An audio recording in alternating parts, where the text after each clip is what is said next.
ঘুরতে ঘুরতে দারুণ একটি সুন্দর জায়গার মধ্যে চলে আসলাম। দেখে মনে হচ্ছে খ্রিস্টানদের গির্জা। ও আচ্ছা, এখানে একটা আপেল গাছ আছে। বাহ, দারুণ, অনেক সুন্দর আপেল ধরছে, সত্যি নাইস। এত সুন্দর আপেল গাছ। ও, ভিউটা ভালোই লাগতেছে। একেবারেই লোক কম, লোক নেই বললেই চলে এখানে। আচ্ছা, এইখান থেকে একটা ভিউ দেখাই। এই ভিউটা কিন্তু অসাধারণ, ভিউটা অনেক সুন্দর লাগতেছে। আচ্ছা, তারপরে এই দিকটার মধ্যে কি আছে? এই দিকটার মধ্যে ওই বড় ইটা আছে, যে হ্যাঁ, এটা হচ্ছে আসলেও ক্যাথলিক বা কি অর্থোডক্স না কি বলে, ওগুলো হয়তো কিছু একটা হইতে পারে। এত কিছু আসলে ওইভাবে জানি না।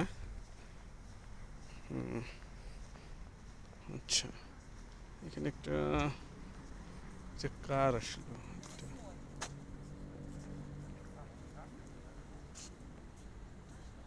আমি ওইভাবে জানি না এটা কি। তিনজন দাঁড়ায় আছে।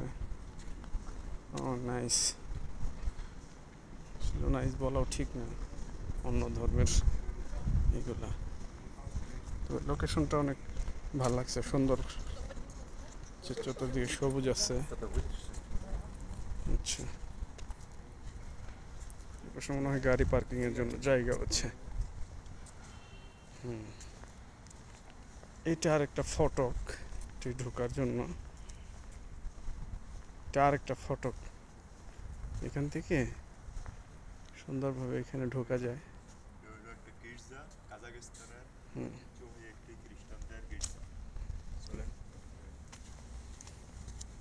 আচ্ছা, এটা মনে হয় প্রবেশ দ্বার সম্ভবত ঢোকার জন্য। দেখি অ্যালাউ করে কিনা ফোন। এই মুহূর্তে ঢুকে গেলাম ভিতরে। ভিতরে ঢোকার পরে আসলে ক্যামেরা ওইভাবে এখানে অ্যালাউ না, তারপরে চুপি চুপি আসলে ভিডিওটা ধারণ করতেছি। ভিতরে প্রবেশ করে যা দেখলাম, চতুর্দিকেই হচ্ছে যীশু খ্রিস্টের সেই ছবি এবং তার অনুসারী এবং খ্রিস্ট ধর্মের যে ধর্মগুরু যারা রয়েছেন তাদের সব ছবিগুলো এখানে দেওয়া আছে। এখানেও কিছু ছবি আছে। এভাবে পুরো দেয়াল জুড়েই বিভিন্নভাবে বিভিন্ন রকমভাবেই তারা ছবি দিয়ে রাখছে।